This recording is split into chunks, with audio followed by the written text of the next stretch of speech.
What's up, fellas, ladies, gentlemen, children of all ages? It's Wake Up Mintzy. We're fired up. It's Wednesday morning. We're coming to you, not live, from the Barstool Chicago office. I'm joined by the one, the only, Nikki Clicky. It's been a few months. It's good to have you back on Wake Up Mintzy. How are we doing this morning? It feels really great to be back, and it's amazing to, as soon as we see that it's live, see you turn it on, because you talk like Eeyore before any camera's rolling, and then you turn this on. It's unbelievable. Well, I'm not really like the biggest morning person usually, and so I kind of got to get myself pumped up. I got to say my prayers and eat my vitamins and get my mind right to turn it up for Wake Up Mintzy. And as always, the only way to do it, Stella Blue Coffee. I got one too. Shout out Big Cat. I'm still drinking. Look, I like the iced coffee and the hot. It's fall, but the weather's still great. And as long as it's warm outside, I'm drinking the Stella Blue Cold Brew. It's awesome stuff. It's the only way to wake up, get my mind right in the morning. Cheers, Big Cheers, Cat. buddy. Cheers to Barstool Big Cat. Great American. That's right. And I'll tell you what else. The real way to start your day at the Barstool office is you haven't really started it until you've used dude wipes in the Will Compton Museum. Oh, yeah. And I already did it. And, man. I will hold. I don't even want to shit in my apartment. I will wait until I come in here so I can go in that museum and use a sopping dude wipe on my asshole. Yeah, I mean it's the only way to start. And check out Dude Wipes. You can get them Walmart, Amazon, Target, nationwide on the World Wide Web. And in the fall, Dumpkin Spice Dude Wipes. Oh yeah. I mean, talk about getting in the spirit. I mean, what do you think of when you think of fall? You think of leaves falling, the colors changing, football. And Dumpkin Spice Dude Wipes. That's one of their best flavors, I'd imagine. Yeah, so, hey, the more you know. Well, I want to congratulate you. I heard you recently signed, or not signed, but you hit your 1 year anniversary at Barstool? Close. 1 year tomorrow. 1 year tomorrow? Yeah, so that's pretty exciting. Yeah, man. I don't know. It's like I'm happy to be here. I'm blessed to be here, and we'll see where this next year leads me. Well, do you have any thoughts on your first year at Barstool? Say yes to everything. You've been gracious enough to help me out, give me a platform, and just grow as much as you can. Company man. Thank you. Yes, thank you. Company man. That's all you can do. Well, I've got some fun stuff as always. Love just getting to be joined by Nick, and honestly, you're one of my best friends at Barstool. Yeah, I love you, Mintzy. All right. First, I want to ask background stuff because I've never really gotten into your background too much other than I know you went to West Virginia. Yeah. What the hell was that like? Because all I see is the burning couches in Morgantown, and the people I know from West Virginia are fun. That had to be wild, right? They burn couches when they win, which they just don't do anymore. They went 8-4 last year. Well, yeah, but this year. Yeah, that was a tough one last week. Eli Holstein, that Pitt quarterback, Louisiana boy's good. I hate Pitt so much. It ruined my entire weekend. That's the only game every year that sports will get to me, and I'll snap. I'll be a dickhead. It'll ruin my weekend. That was it. So the backyard brawl, I knew it's a huge rivalry. Obviously, I'm a South guy, but I've known how big it is. Yeah, it's like an Ole Miss Mississippi State. But the only time I ever cried over sports was over the backyard brawl. Was it the McAfee game? Yeah, that's fair. Yeah. West Virginia, a 28-point favorite. If they win, they make the national championship. Yeah, I watched. Pat White and Steve Slayton. Yeah, they would have won. I think they would have gone on to play. If that was that crazy year, Mizzou was one, I think. Mizzou lost. They lost. West Virginia lost. LSU lost to Arkansas and still somehow got in. Yeah, I think they were the best team in the country. They would have. It was Rich Rod was on his way out. He was not focused on that. It was brutal. How old at that point? That was before college for you? Yeah, it was high school for me. It might have been 9th grade, 8th grade. So yeah, so appropriate tears, Mintzy. That is, dude. That age too. Yeah, take it personal. Yeah. So you went to West Virginia. How the hell did you end up at Barstool and make it last year? Going way okay. So yeah, I was there. Went to school there to be a graphic designer, and I've told this story a couple times. And I was a graphic designer for Ohio State. After that, lived in Columbus. I didn't know Kyle. I knew of him, didn't have his phone number or anything, and he reached out to me to help make him some graphics for a blog. I helped him, and he said, "Would you ever want to be a graphic designer here?" I said, "Maybe." And so I came out to New York for another interview with another sports company. Okay. To be an art director. And Kyle was like, "Hey, if you want to swing by and talk." And then I interviewed there at Barstool, and they were offering a little less, but I thought it would be more fun. So I took that graphic design job. rolled into Barstool and never did graphic design. So you just rolled right in, getting hired by graphic design, and then just went immediately. Quiggs interviewed me. Quiggs interviewed. It was Quiggs who interviewed me. I wish there was footage of this. Yeah, no, I was pretty buttoned up and professional, and I was just like, and I remember I was talking, and then I talked to Gaz, and he was like, "Would you ever do on-camera stuff?" Because I did have a handful of Twitter followers. I was like, because I was photoshopping stuff, but I was never in the content, right? So I was just photoshopping stuff, and I had a pretty decent follower base on Twitter. He said, "Would you ever want to do content?" And I was like, "I would write for other people, but I would never want to be on camera." And here you are on camera. Yeah, every single day. 1 year later. 1 year, yeah. So 365 days of being on camera. That's wild. Yeah, man. Did you, like, when you got on camera, did you just realize, like, hey, this is what I want to do? No. It's just Barstool. It just kind of just. I still don't know if it's what I want to do. I don't know if it's what I want to do either. Yeah, not live camera. But yeah, I get it. Yeah, but it's like everybody has a pretty weird, non-traditional journey here. Especially back, a year ago. And now I think we'd hire people that have big followings that have already made stuff. I think it would be cool. Like, how we did Yak Idol and we hired, we got John Rich. Mm-hmm. We got Caroline. We got Clemmer from it. We got Nadu from it. Tate was from that too. He was from an early one. Mm-hmm. Francis was from an early one. But I think it would be cool to do a Barstool Idol here in Chicago, but you have to have under 2,000 Twitter followers. Okay. So like an unknown hiring. And I think there's some charm in that still. Yeah, somebody that's you hire somebody that's kind of a mystery. And because now I think the hiring process works, like get people with huge followings like Brianna and stuff. But I think it would be cool to like kind of alternate. Maybe for every 5 people we hire that have over 1 million followers, we get somebody that has barely any. Yeah, I love it. Barstool Idol. I'd love to see what you drew up for that too. Though. Oh no, I think we would get you involved too. Maybe have all of them do a episode of WUM. There you go. Mm-hmm. If you get Barstool's biggest hit, if you can, get through WUM, then if you can get through WUM, you can get through anything. I mean, if we can. The lights are bright, and yeah, you're fun. You're a fun person to work with, and I'm sure they haven't worked with anybody like you in the past. Well, also, so anyway, you got here. I want to ask too. So I've been dipping. I kind of sort of dipped my toes into the stand-up thing recently when I got to host the Laugh Factory Comedy Night. And I want to know, so how did you get into that, and like how's that? Oh, I'm still not into it. It's just a hobby for me. I will never be a stand-up, like Mook or like Sass or like Francis. I will do it whenever we do the Barstool shows.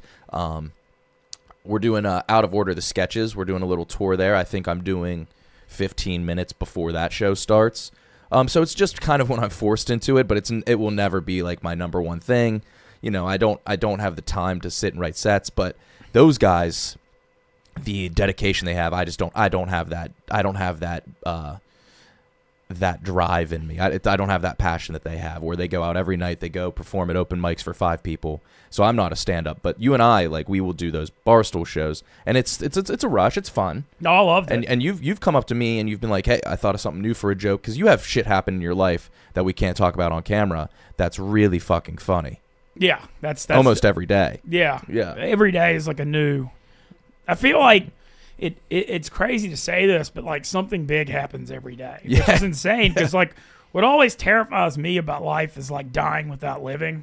And like that's why you and I both can never work like an 8-to-5 job, being an accountant or a bank or anything like that. Because the mundaneness of life, like you're only here once. I want to do the thing, and I'm at the right company for that. But yeah, and you are one of those guys that you just naturally find yourself in situations. Lightning I don't know. Yeah, rod. I don't know if you're drawn to the situations or you create the situations. I don't know. Who's to say? I ask myself every day. Well, also one thing tonight, I'm excited. Stu Feiner talking about it. I did the say your prayers, eat your vitamins, and get your mind right, because I get to meet Hulk Hogan tonight. Yes, that's right. Do you two have anything in common? I used to, when I was a kid, I used to watch him at WrestleMania. Okay. But yeah, I think that's probably about it. Okay. I think that's probably about it. I mean, we both have the big python, the 24. Yeah, that's right. That's right. Now he married a woman that looks like his daughter. Did he really? I think so. That's a weird move. How similar? Are they the same age? No. Oh, the woman he married might be younger. Okay. Yeah, so it looks like his younger daughter. But so you're gonna go up to to Mr. Hogan. You're going to introduce yourself.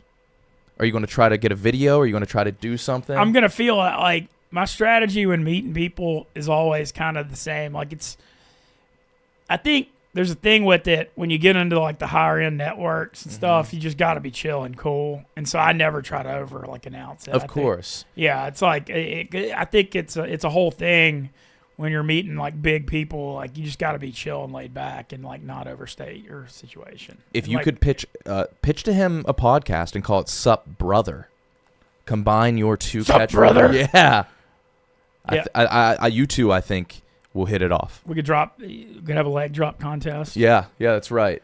So you're going, it's for like his beer release at a bar, and you are a sober man going to a beer release. So what, I don't know, like what, act like I'm Hulk Hogan. What you walk up to me, what are you going to say? What's up, Hulkster? No, I'll just be like, yeah, see, I know. I wouldn't really do that. I'd just be like, how are you doing? Nice to meet you. Like I would be a little more low key. Yeah. But I'm stoked. I mean, that's a famous man. Would you? I mean, that would be a big get for a wrestling podcast, I'd imagine. Yeah, it would. Mm-hmm. That would be a huge get. Yeah. I mean, the man started the boom. Yeah.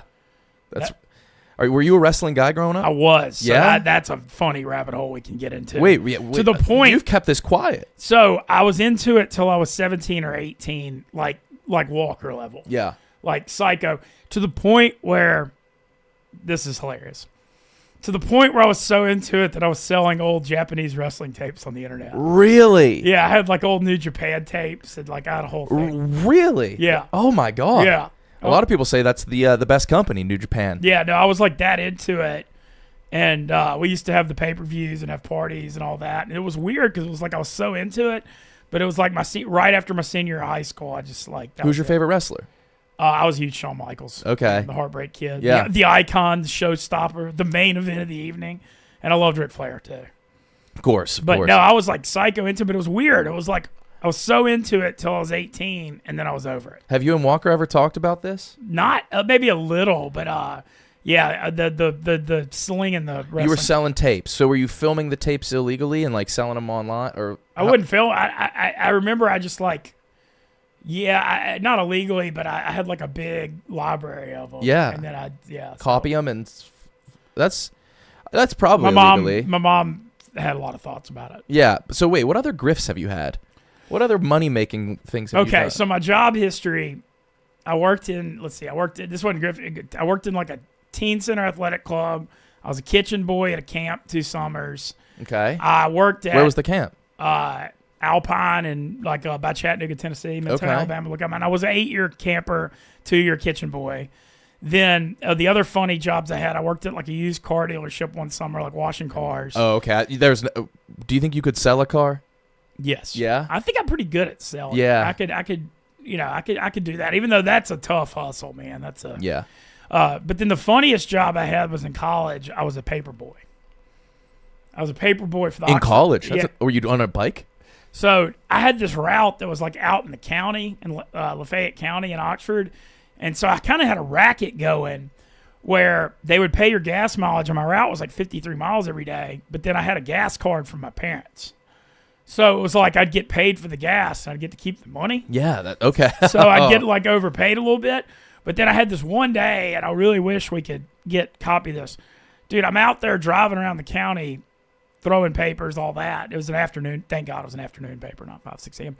And a tornado like comes when I'm out in this paper route. It was a tornado. That's the worst thing for dude. A it was newspaper. The craziest shit I've ever seen. And not everyone got their papers that day. And Yeah. people were like bitching, and I was just like, I mean, I don't know what to tell you. Tornado blew it away. Yeah, it was nuts, man. But that paper out. Let's see the other jobs. That was probably, and then Was it a local paper? Or Yeah, it was was that local. Lib-Rag, the Times? yeah, it was like the local Oxford Okay. Eagle.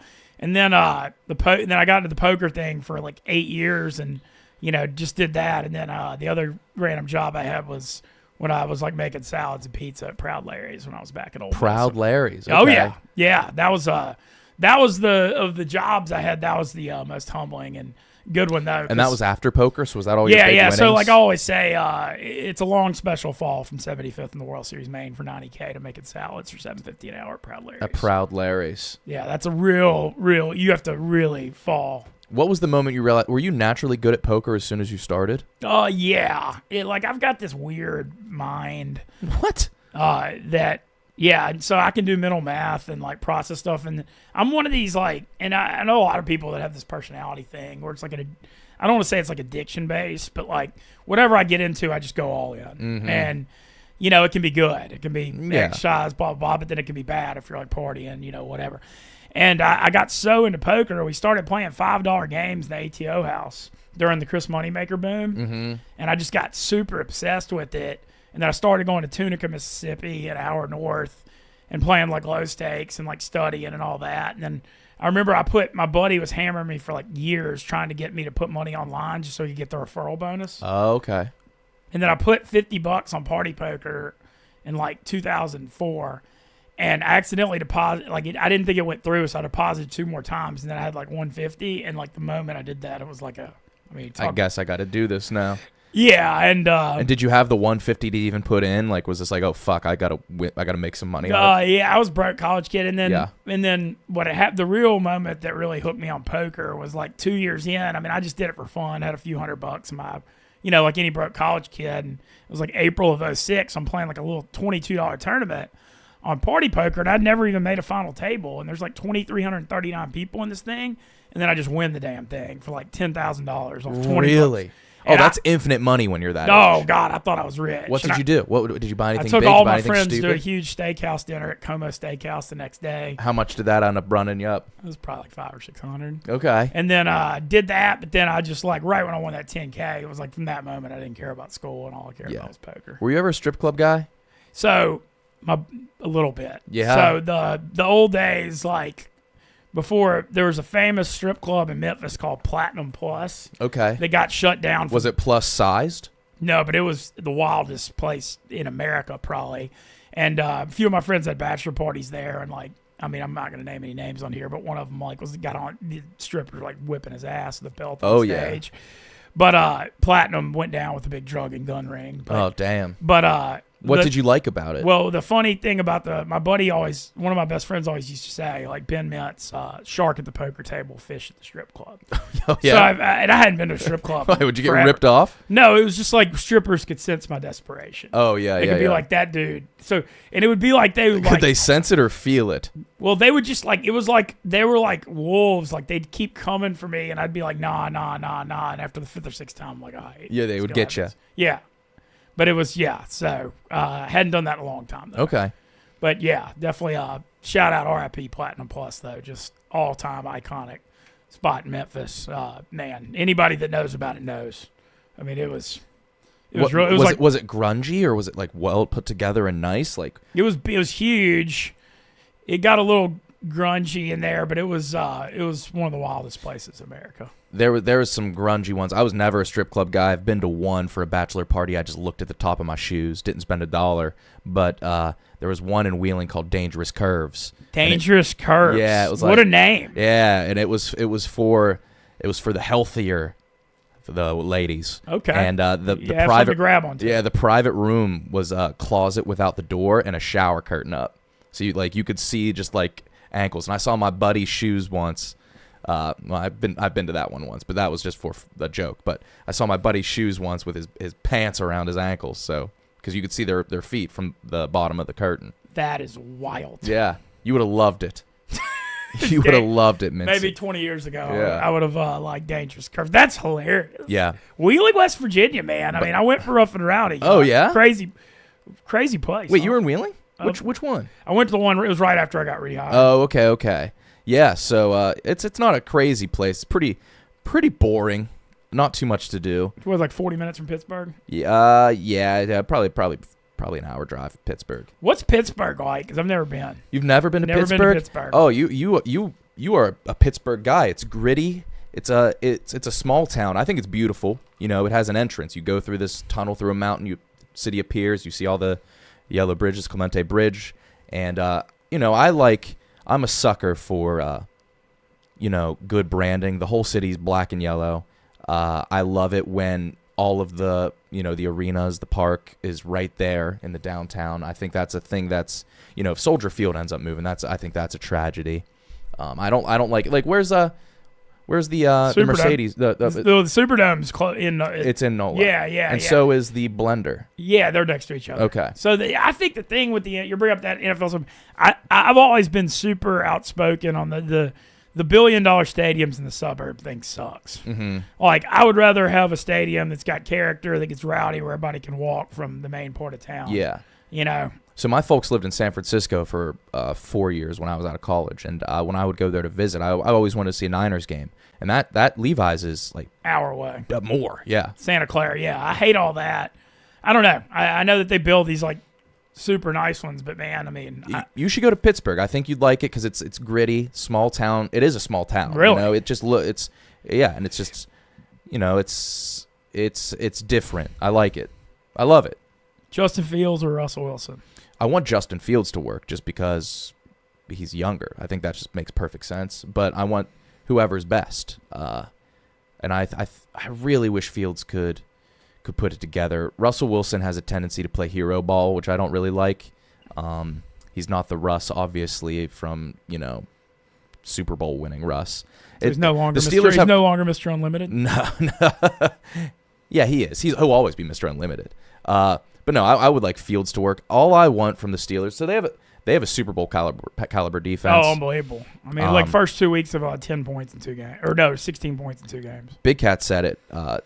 It's a kicker league now. You don't need a quarterback, and I think we have the best kicker in the NFL right now. Yeah, he's got 8 field goals in 2 games. Yeah, so touchdowns you don't need. Justin Fields, I think, I just want exciting offense. It's like been 4 years of pretty mundane, boring football on the offensive side of the ball that I just want something exciting.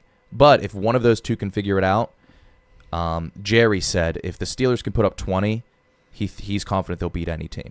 No, I don't disagree. No. As long as that defense stays healthy, man, those guys are Really, ferocious. Well, you got to meet Paul Skeens the other day. Yeah, that was awesome to see, man. Like, is Skeens mania taking over Pittsburgh? I think so, but like having any excitement towards the Pirates is a good thing. It's such a beautiful park. It's such a waste that they've just been. You know, I think I've seen 4 winning seasons since I've been born. I was born in '92. Wow. So that's not great. That's a waste of like such a historic franchise. But that's helping a little bit. But like, you know, I mean, as soon as somebody gets good, the sentiment is okay, that's a future Yankee. So like that's what they do. Yeah, so they don't pay anybody. No. Were you a Penguins guy at all? Or are you a hockey guy at all? So yeah, there was that whole. The Penguins were always like are they going to leave Pittsburgh? Are they going to leave Pittsburgh until we got Sid and Lemieux saved the whole program, right? So it was like watching like the Stanley Cup teams were amazing. I was really lucky. The Steelers and the Penguins had a year where they won the Super Bowl and the Cup, and that was fantastic. And that was like that's what gets you obsessed with sports is like success, right? So I said it yesterday. I'll say it again. Winning is the deodorant for everything. Right, and like look at the Boston diehards now. Like success breeds fanaticism. So yeah, it was an awesome time to be a Pittsburgh fan. So yeah, of course I'd love to go to Penguins games, and I've been to plenty, but it's I've just never really been a hockey guy. I can't hold my own in a conversation right now. The hockey thing, like I love going to the live games, but it just doesn't do as well on TV. Playoff hockey is, I think, the best playoffs. I agree. But yeah, just I can't just sit down and watch a random game. Barstool wise, you're all over the place. Obviously, Yak and Anus, your two biggest things, but you've got your hands in a lot of stuff. I'm just curious, like I know you love it all, but is there anything you particularly enjoy more than the other stuff? No, I do love it all. For me, I think it's exciting whenever you get a one-off project. Like, okay, this is one video, and I like when I have parameters, and then you put everything you have into it, and then it's done. That's pretty good. Like, I like that. It's always tough to do like, okay, that was a really good yak. Time to go again tomorrow. And so, I don't know. I like the one-off stuff, and I think we have some of that coming out here soon. Okay. There's been a lot of behind-the-scenes stuff. There's been a lot of shows that Kyle and I have had that we don't do anymore that are coming back, but we had to like do a proof of concept for it again to get it sold, and so that'll be coming back. Probably like we're filming it all in like a chunk of 2 weeks. We sold like 10 episodes for a thing we did. So yeah, there's some. I like new stuff. I like having my fallback fresh stuff. New energy. It's a nice balance to have the stuff you're comfortable with and then the new stuff, and that's I think that's the best way to stay sharp. Yeah, well, I agree with that. It's always good to have like a new energy and a new and Barstool will push you in like different directions. Yeah, I love that. And I like being out of my comfort zone. It wasn't fair of me to be talking about the Steelers' elite defense. You have perhaps the best offense in the NFL. Dude, I don't know what the hell's going on, man. I mean, like, it's one of those things where Who is it, Kubiak? Yeah, it's Clint Kubiak. But going in before the year, I said 7-10 or 8-9. And I said the only hope if the Saints are going to be good is if Clint Kubiak is just like a young offensive. He's Dyson. And you know what I kind of realized last night when I was thinking about the Saints thing with them scoring 91 points first two games? There's a comparison team. I wonder what Saints fans are going to think of this. They remind me of the 2015 Falcons when Matt Ryan had the MVP year with Kyle Shanahan calling plays, where Ryan and Carr are both like 10, 11 years in. And granted, Ryan was probably better than Carr, but like not like an elite guy where it just all came together in the right offense. I love quarterbacks that are that like middle tier that if everything else works, you get like Matt Ryan, Kirk Cousins. Goff's like Goff. that. Goff, I think, is a little bit higher. I don't think he gets enough credit. I don't know, man. I like Jared Goff. I'm a Jared Goff guy. But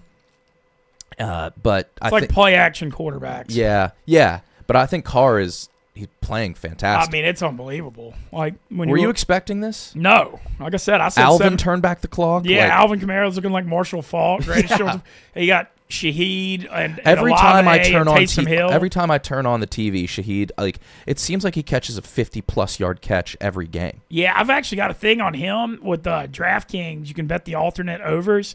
Anytime he plays on turf, bet the alternate receiving over. Because if he's in those dome games on turf, he's lightning with how fast he is. And you can take like over 70 at like 5-1 and stuff like that. And if he just catches one long one, you get there. They have the Eagles this week, right? Yes. Saints 2.5-point favorite. No A.J. Brown. That's crazy. Yeah. So, I know. The thing that's great, too, is it hadn't been like this since Breeze Payton era. The Dome's back, dude. The Superdome is going to be freaking rocking on Sunday. Dude, you might have to find a way to get down there because, I mean, I think the Eagles' defense, that's their secondary is very bad, and they cannot pass rush. The run defense looks like shit, too. So they might get diced up. I know. I hope so, man. I'd love to see it. That Sunday, as far as traveling goes, so I'm holding back. This is going to be the most fun weekend maybe ever. October 12th and 13th, Saturday night, Death Valley, Ole Miss LSU. Sunday noon, Bucs Saints. Wow. Back-to-back, hour away. Rivals. Yeah, Rivalries. like biggest weekend. So I'm holding back on the traveling sure. Till then, but that weekend's going to be just, I mean, freaking crazy. I don't really know like what kind of lucky sperm I have to wake up and get to be an Ole Miss and Saints fan. What's that have to do with your sperm? I don't know. I'm just saying, how do I come out the womb and get to cheer for 2024 Ole Miss and the Saints? That's not your sperm. That's your dad's sperm. Yeah, this looks like like what I'm seeing out of both. This could be like a historic football season. Yeah, no, the Pelicans going to be decent. Oh yeah. Yeah. So. Yeah, I know. I'm running hot. Yeah, this is good. I mean, the Mintzy win streak. You're a couple of. Don't get me wrong, enormous losses, but surrounded by so many wins, Mintzy. It's a roller coaster, man. It's every day. It's just like all over. And a lot of people may say there's more downs, but I don't think so. No. I just think the downs are so spectacular that they've outweighed some of the ups. Yes. But I don't think there's more downs than ups. It's just the downs have been pretty low. Yeah. But hey, we're here, man. I love it. We're here for unlike you, a rookie finishing your rookie year. I mean, I'm almost 4 years in. You're a wily old vet. It seems like I'm going to be around a couple more. Yeah. So I'm pretty happy for you, man. Pretty freaking stoked. Well, Nick, I just want to say thank you as always for joining us. Anything else? You got some new projects? You said we'll be on the lookout. Yeah. I don't want to. Just in case they get delayed, I don't want any false promises or anything. So we'll see. Hell yeah! Well, I love Heinous. Thank you, man. Yeah. Oh yeah. What were those clips of you being horny? Which ones? Like you. That was like I think it was like you were saying those ass in those jeans. Oh, that was a part of my take. That was a Muggsy Jeans commercial. Okay. But PFT was just like. Asked me to do it. So you were natural. You were damn good. I mean, what are you going to do? Well, awesome. Hey.